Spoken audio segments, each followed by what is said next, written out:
দাদা আমাদের একটা ট্রিট দেবে বলে আমি বাঙালিতে নিয়ে এসেছিল। আর আসতে গিয়ে যা একটা কাণ্ড হয়েছে না আজ! যেখানে আমাদের বাড়ি থেকে বেরোনোর কথা ছিল 7:30টার সময়, আর আমরা বেরিয়েছি 10টার সময়।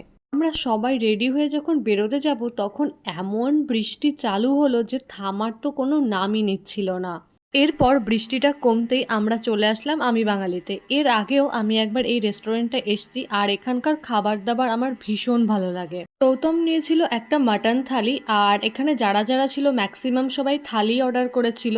আমি সৌতমের কাছ থেকে ভাগ বসাবো বলে আমি আর থালি অর্ডার করিনি, আমি অর্ডার করেছিলাম বাসন্তী পোলাও আর মাটন কষা।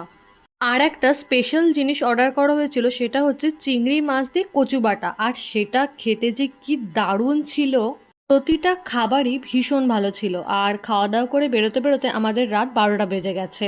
তাই ফেরার সময় কোনো গাড়ি পাচ্ছিলাম না, তো শেষ পর্যন্ত একটা অটো পাওয়া গেছে।